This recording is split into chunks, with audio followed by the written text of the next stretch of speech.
Bienvenue, chères téléspectatrices et chers téléspectateurs, à votre émission Le Rendez-vous de la lecture. Encore une fois, c'est une émission qui est divisée en 3 parties: information, commentaires de lecture et entrevue avec un auteur. Le bloc information, on en a passablement aujourd'hui. Je vais parler en premier lieu d'un événement qui va se passer les 8, 9 et 10 juin à Sainte-Geneviève-de-Berthier. C'est une fin de semaine consacrée à Léopold Desrosiers. Donc, le vendredi, le 8 juin, c'est une réunion civique, mais le samedi, une conférence par Réal Chevrette concernant Léopold Desrosiers, avec notamment une insistance sur le livre Nord-Sud de Léopold Desrosiers. Et ensuite, nous allons avoir droit à un circuit Léopold Desrosiers. Donc, il va y avoir le pont Grand-Champ, il va y avoir la maison, l'emplacement de la maison de Léopold Desrosiers, il va y avoir le manoir de Cuthbert, et finalement, un quatrième point, une quatrième situation pour ce circuit-là. Et le même soir, le samedi 9, il va y avoir un souper bénéfice au profit de la bibliothèque de Léopold Desrosiers. Et là, on vous promet des choses extrêmement intéressantes. Il va y avoir notamment le lancement du livre « 3 récits Berthollet » écrit par M. Régent Olivier. Et le dimanche, bien, le dévoilement du panneau qui va identifier de façon très précise la bibliothèque de Sainte-Geneviève-de-Berthier. Donc, c'est un rendez-vous les 8, 9 et 10 juin prochains. Autre élément, on va rester toujours dans notre coin, à la fin septembre. J'en parle immédiatement parce que ça va être un événement extrêmement intéressant. Fin septembre, le vendredi et le samedi, le dernier vendredi et le dernier samedi du mois de septembre, à la chapelle de Cuthbert, va se tenir des soirées où des auteurs de la région vont nous faire connaître leurs livres qui concernent justement des livres qui ont été écrits concernant la région. Donc, c'est une invitation pour le dernier vendredi et le dernier samedi du mois de septembre. Autre élément d'information également,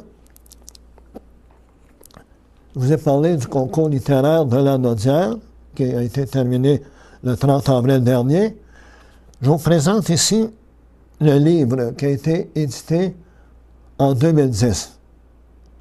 Donc, suite à ce concours littéraire, il va y avoir un livre qui va être édité pour l'édition 2012. Et je peux vous dire que ça va être un très beau livre. Incidemment, la remise des gagnants va se faire le 16 septembre prochain à l'église de la Mitaine de Joliette. Donc, on se reparlera peut-être de cet élément-là, mais prenez en note, 16 septembre à la Mitaine de Joliette, au début de l'après-midi, on peut vers les 13 heures. Autre élément, nous avons appris, moi c'est ce que j'ai appris dernièrement, il y a une personne, Mme Marie-Ange Diane de Doiron, qui va lancer au mois d'octobre un livre qui s'appelle « Mon histoire, c'est mon île ». C'est publié par les éditions Première Chance de la Norin. Donc, au mois d'octobre, il va y avoir le lancement de ce livre-là. Également, on a entendu parler qu'une certaine Maryse Robillard, professeure, va également faire publier un livre en septembre ou octobre prochain. Donc, il s'agira de surveiller les lancements de ces livres-là. Ensuite, je crois qu'au niveau information, c'est pas simplement terminé pour moi. Je sais, dans la deuxième période, c'est-à-dire le commentaire de lecture, eh bien, Réal Chevrette va nous parler d'un livre de John Steinbeck, Les raisins de la colère. Fait à très bientôt. Samedi matin à 9h30, nos téléspectateurs sont invités au Super Bingo télévisé diffusé depuis nos studios de Berthierville. Depuis maintenant plus de 15 ans, plusieurs adeptes de la télévision régionale se sont partagés un montant de 500 $ disponible chaque semaine lors de cette joute de bingo télévisé. 2 animateurs bénévoles et 4 vérificateurs se succèdent à la caméra de CTRB dans le but de vous faire passer une petite heure agréable et payante le samedi matin. On peut se procurer des cartes de jeu chez les dépositaires autorisés participants à Berthierville, le marché Maneille, rue Sainte-Geneviève, face à l'église, le dépanneur Formule 1, rue Notre-Dame, le marché IGA Extra sur l'avenue Gilles Villeneuve, l'Auto-Québec au coin sur la place du marché, le pavillon Berthier, rue Sainte-Foy, le marché Métro, rue Notre-Dame, la pharmacie Brunet, rue Frontenac et à Saint-Ignace de Loyola, le marché Aldo, rang Saint-Michel et le dépanneur La Traverse sur le chemin de la Traverse. C'est un rendez-vous tous les samedis matins à 9h30 sur les ondes de CTRB, votre télévision régionale et communautaire.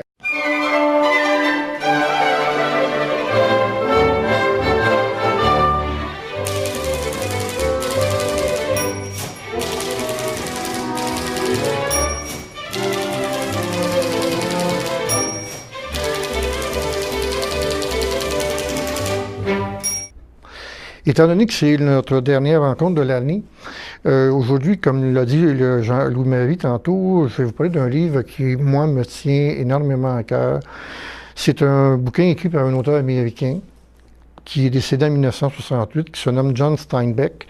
Et c'est très rare que j'emploie cette expression-là, mais dans le cas de ce livre-ci, je me permets de dire que ce dont je vais vous parler aujourd'hui, c'est véritablement un chef-d'œuvre.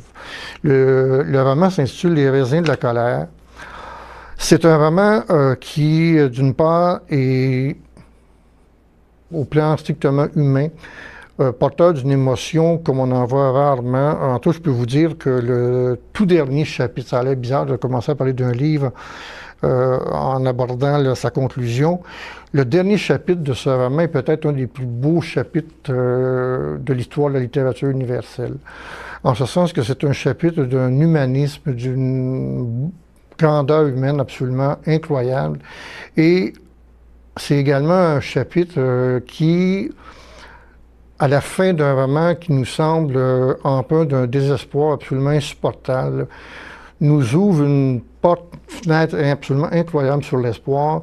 Et ne serait-ce que pour ce dernier chapitre, c'est un livre qui mérite d'être lu. Mais au-delà de ce dernier chapitre, il y a là un livre tout au long nous entraîne dans non pas une aventure, mais une aventure humaine, oui. Une aventure humaine absolument exceptionnelle.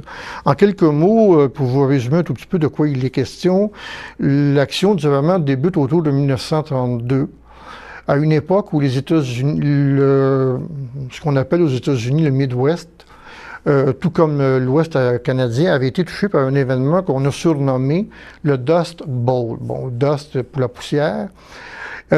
Pourquoi? Parce que tout à coup, pour une raison qui est encore assez difficile à expliquer, il y a eu d'immenses tempêtes de sable qui ont complètement balayé cette section des États-Unis pendant tout peu de 10 ans. Ça a commencé autour de 1932 et ça s'est continué jusqu'à peu près 1941-42. Et toutes les terres agricoles ont été littéralement dévastées par ces tempêtes de sable qui engloutissaient absolument tout. Et ce qui est arrivé à ce moment-là, c'est que de grands propriétaires terriens américains se sont aperçus que ces nouvelles terres de sable étaient propices à la culture du coton. Alors, ils ont littéralement mis dehors tous les gens qui avaient des petites fermes. Alors, toutes ces familles se sont retrouvées tout à coup devant un avenir qui était complètement bouché et on les invitait à aller s'installer en Californie. Alors, dans le roman, on suit une famille, la famille Judd, et plus particulièrement un des fils de la famille, Tom, qui, au début du roman, vient de sortir du pénitencier parce qu'il avait été reconnu coupable d'un meurtre. Et Tom arrive dans sa famille au moment où la famille doit quitter sa toute petite terre et il décide d'aller en Californie. On suit leur cheminement du Midwest américain jusqu'en Californie dans une vieille voiture absolument invraisemblable. Et tout au long du roman, ils rencontrent des gens qui, comme eux, doivent quitter leur terre. Ça donne lieu à des rencontres humaines d'une beauté incroyable, parfois d'une tristesse quasi insupportable, mais cependant toujours pour nous dire à quel point l'être humain est capable de dépassement. Et ce n'est pas pour rien d'ailleurs que Steinbeck a remporté le prix Nobel de littérature en 1962, entre autres pour ce roman-ci.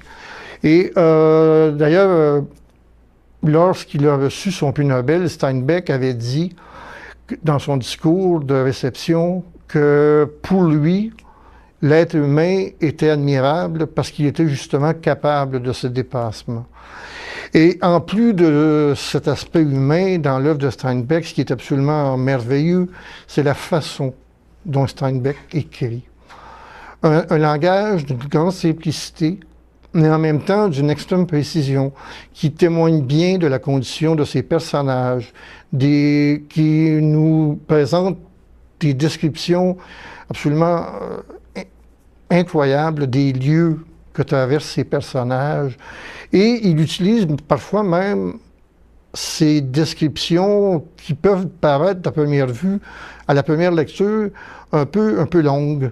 Mais quand on continue la lecture du roman, on s'aperçoit tout à coup que la petite description qui nous avait semblé un peu longue est une façon pour Steinbeck d'annoncer ce qui va se produire dans la suite du roman. À titre d'exemple, il y a un tout petit passage ici que je voudrais vous lire. On vient d'assister à une drôle de scène. Il y a une tortue qui se retrouve sur le dos, qui se débat pour retrouver une position plus normale. Et finalement, elle y arrive avec beaucoup de détermination et tout à coup, il se produit ceci. Et maintenant, une camionnette approchait. Et quand il fut tout près, le chauffeur aperçut la tortue et donna un coup de volant pour l'écraser. Une des roues de devant frappa le bord de la carapace, projeta la tortue comme un jeton de jeu de puce, la fit tournoyer comme un sou et l'envoya rouler en dehors de la route. La camionnette reprit sa droite. Couchée sur le dos, la tortue resta un long moment recroquevillée sous son toit. Mais finalement, ses pattes s'agitèrent en l'air, cherchant quelque chose qui pût l'aider à se retourner. Sa patte de devant s'agrippa à un caillou, et petit à petit, la carapace se redressa et retomba à l'endroit. Le brin de folle avoine se détacha, et 3 des graines en fer de lance se fixèrent dans le sol. Et comme la tortue descendait le talus avec sa carapace, elle recouvrit les graines en terre. Les vieillots yeux ironiques regardaient droit devant eux, et le bec corné était légèrement ouvert. Les ongles jaunes, dérapaient un rien dans la poussière. Vous voyez, le roman de Steinbeck est presque résumé dans ce petit paragraphe, en ce sens que la tortue, malgré le fait qu'on a voulu se débarrasser d'elle, continue à vivre. Non seulement elle continue à vivre, mais en se redressant, elle accroche un grain d'avoine, elle sème ces grains d'avoine, et il y a de la vie qui va recommencer. Et je peux vous dire que ce tout petit passage contient à lui seul tout le roman de Steinbeck. Et tout au long du roman, on rencontre des êtres humains qui, comme la tortue, se battent pour survivre et sèment leur petite graine d'espoir de façon à ce que la vie puisse continuer. Là-dessus, je vous souhaite de belles vacances. Bonjour, je suis Ruth Hélène Brosseau et vous écoutez CTRB, votre télévision communautaire.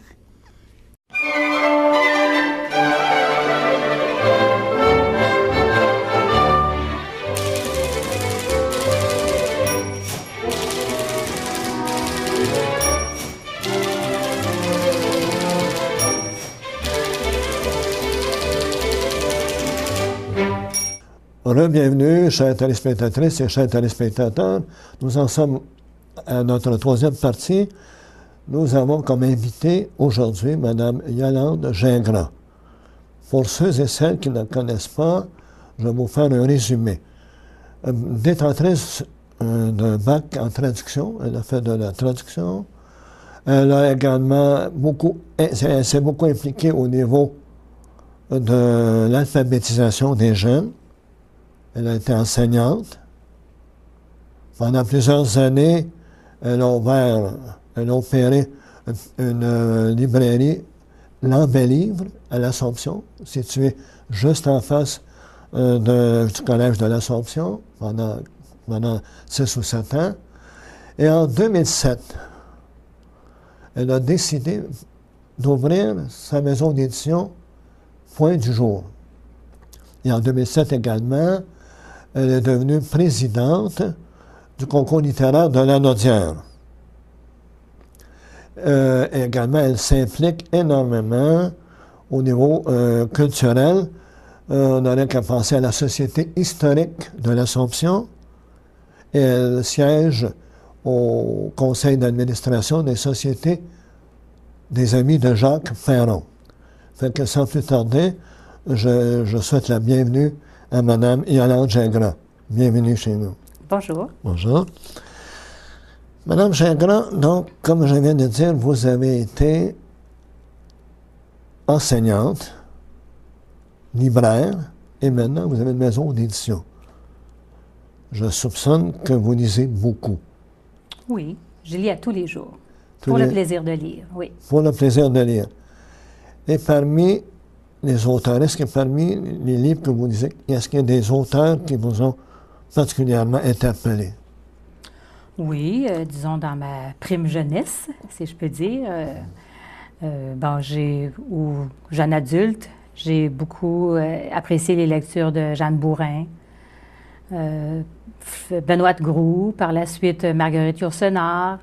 Et ici au pays, j'ai beaucoup aimé les lectures de Jacques Poulain, Anne Hébert, Hélène Pedneau, Jean O'Neill aussi. Et j'aime beaucoup, je lis beaucoup de livres sur l'histoire aussi, l'histoire des villes, l'histoire des lieux que je visite, des essais aussi, biographies. Donc, vous dites que vous aimez beaucoup au niveau de l'histoire. Et je sais que votre maison d'édition s'intéresse beaucoup à l'histoire des gens. Comme votre premier livre, c'était une histoire de Tremblay. Ça, c'était en 2007. C'est ça, oui. Ensuite, vous avez quand même d'autres genres de livres comme Vieille maison et Vieilles gens. Vous avez aussi dernièrement, c'est-à-dire l'année dernière, publié Le temps des fêtes dans la Naudière de Régent Olivier. Et actuellement, vous avez écrit Henriette Cadieux. Qu'est-ce qui vous a amené à écrire sur Henriette Cadieux? Bon, disons que ça vient peut-être des années fin 1990, début 2000. Je suis devenue membre de la Société d'histoire de la MRC l'Assomption. Et j'ai été assez active au niveau de cet organisme. Et cet organisme-là avait mis sur pied, avec deux autres organismes, la journée Henriette Cadieux. Une fois par année, au début novembre, on rappelait la mémoire des femmes patriotes et principalement d'Henriette Cadieux, parce qu'Henriette, on avait appris qu'elle avait fini ses jours, elle avait en fait vécu les 40 dernières années de sa vie à l'Assomption, donc c'était devenu notre personnage historique. Historique, oui. Et là, moi, je faisais partie du comité organisateur, et à chaque année, les gens qui venaient à notre rencontre demandaient « Mais qui était Henriette Cadieux? » Puis on ramassait de l'information, on avait de plus en plus de pièces qui nous faisaient qu'on avait de quoi écrire. Et à un moment donné, en 2008, le petit comité organisateur, moi j'ai rencontré Georges Aubin, Claude Saint-Jean, Agathe Lafortune, Gérard Héroux et Hélène Caron. On s'est regroupés et on a dit, on fait quelque chose, on a assez de documents, puis si on en a pas assez, on va chercher. Alors on a décidé de former ce comité-là de chercheurs. Ouais. Et on a finalement, à partir dans le fond, de 2008-2009, et le livre est apparu en 2010, mais dans le groupe, personne ne voulait écrire le livre comme tel. Alors moi, je me suis dit, je suis capable d'écrire, fiez-vous à moi, je vous fais un plan de travail, un plan de rédaction. Et j'ai proposé le plan et ça a été accepté. Et je suis partie avec... à chaque jour, on avait des nouveaux éléments qui augmentaient notre livre, si on peut dire. Et ça a été une belle expérience. Une belle expérience. Vous m'avez parlé un petit peu avant l'émission des lettres, parce que là, ces femmes patriotes, Henriette Cadieux, c'est quand même l'épouse du chevalier de Lorimier. Oui, c'était l'épouse du chevalier de Lorimier, qui est un des patriotes, si on peut dire, les plus... pas les plus connus, mais en fait, beaucoup de gens qui s'identifient à ce fameux patriote, François Thomas, chevalier de Lorimier. Et on avait pu lire les lettres de Chevalier de Lorimier et dans ces lettres, Chevalier de Lorimier confiait naturellement avec beaucoup de peine et d'abnégation et de tristesse, confiait sa famille parce qu'à ce moment-là, en 1839, quand il décède, il a 2 filles et un petit garçon qui décède peu après la mort de Chevalier de Lorimier aussi. Et dans ses lettres, il confie sa femme à ses sœurs et frères, si on peut dire, à ses amis, à ses proches. Puis les de Lorimier, on s'est aperçu que c'était, oui, des gens très, très unis, des gens qui se rendaient service comme ils pouvaient. Et c'était un clan, si on peut dire. Et mes recherches m'ont permis de voir, finalement, d'admettre que, oui, les de Lorimier avaient pris soin, avait veillé sur Henriette et ça nous touchait. Moi, en tout cas, ça me touchait de découvrir tout ça. D'accord. Donc, ce livre, Henriette Cadieux, donc, ça va être non seulement un fait vécu, mais ça, pour l'Assomption, c'est devenu pratiquement un personnage assez incontournable quand on veut voir l'histoire de l'Assomption. Oui, oui. Devant la maison où elle a habité, là, les dernières années où elle a habité, la ville de l'Assomption a fait installer un panneau d'interprétation où les gens apprennent que les visiteurs savent qu'Henriette Cadieux a vécu là les 10 dernières années de sa vie. Bon. Je soupçonne que ce livre-là est encore en demande. Oui, assez régulièrement. C'est un livre qui a eu une très, très belle réception. Les gens l'ont bien accueilli. Puis, j'ai encore de la demande assez régulièrement. Les bibliothèques, les librairies m'en demandent. Et je suis très, très contente. Peut-être qu'il y aura une 2e édition. Je l'espère. D'autant plus que cette année, on célèbre le 175e anniversaire des Patriotes avec 1837, le début des rébellions. Et je sens qu'il va y avoir peut-être un petit engouement nouveau. En tout cas, moi, je vais en faire la promotion, c'est certain. La promotion. Bon, vous avez écrit ça. Est-ce que vous avez d'autres écritures qui s'en viennent, d'autres livres? Oui, j'ai un projet qui germe depuis près d'1 an. Et c'est que là, finalement, au cours de la dernière année, j'ai travaillé sur 6-7 projets différents.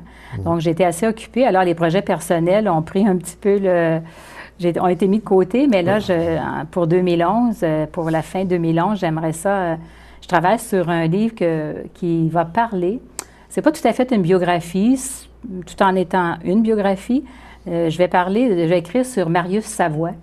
Un personnage, un homme qui vit encore, qui a bien vécu dans la Naudière, qui a fait énormément pour ses concitoyens, si on peut dire. Il est né à Sainte-Élisabeth. Je pense qu'il a vécu dans presque toutes les villes et villages de la région. Maintenant, il vit à l'Assomption. Moi, je l'ai connu à l'Assomption.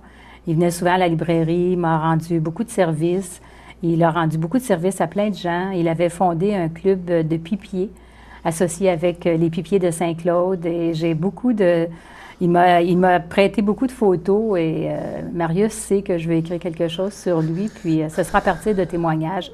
Donc, j'invite en même temps les gens qui ont connu Marius et peut-être à communiquer avec moi là, en allant sur mon site web. Sur le site web, effectivement. Donc, je sais que là, vous avez récemment publié un livre, tout à fait, c'est votre dernier livre, là. Les Germains en Nouvelle-France. Oui, c'est assez particulier, ce livre-là. C'est que, comme les gens savent, ma maison d'édition est surtout orientée vers l'histoire, la généalogie. Et ce livre-là, c'est qu'au début 2011, je reçois, avec Internet, maintenant, tout est possible. Et c'est du bon qui s'est produit cette fois-là, si on peut dire. C'est que j'ai un monsieur de Germain qui communique avec moi. Il avait vu sur mon site web les livres que je publiais, et puis il avait lui-même fait beaucoup de recherches dans son coin de pays. Il vient de la région de Fontainebleau. Et il avait commencé à faire des recherches pour trouver un éditeur parce que lui-même avait écrit sur son ancêtre, Joseph de Germain. Et il cherchait à éditer quand même son livre, peut-être plus au Québec, parce que lui, il voulait faire un retour. C'est assez rare, mais là, c'est un Français qui voulait venir découvrir au marché dans le pot de ses ancêtres. Exact. Parce que son ancêtre, du côté, c'est son ancêtre québécois, si on peut dire, c'était Agnès Lemoine de Longueuil qui avait épousé Joseph de Germain, son ancêtre direct, là, du côté des Germains, qui lui était français. Alors, M. de Germain cherchait un éditeur au Québec. Et finalement, après quelques mois de correspondance par Internet, j'ai accepté de l'aider et de publier son livre. Et ça a été une belle expérience. M. Desgermains est venu passer une semaine au Québec. On a organisé 2 lancements, dont un à Longueuil. Il est allé marcher, il est allé voir un peu où avait vécu Henriette, pas Henriette, excusez, Agnès. Et après, on a fait un lancement à l'Assomption parce que, à cause de la présence du régiment Lassard, parce que son ancêtre faisait partie du régiment de la Reine et le régiment de la Reine avait combattu ensemble au Fort Carillon et dans d'autres forts.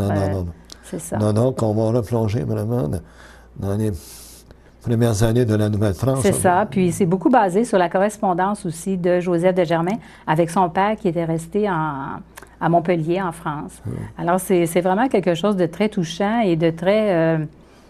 on en apprend beaucoup parce que Joseph de Germain, son ancêtre, dans la correspondance, il décrit les combats, il décrit comment il s'était pris aussi pour faire, parce qu'il était ingénieur du roi, si on peut dire, avec Michel Chartier de Lotte-Binière.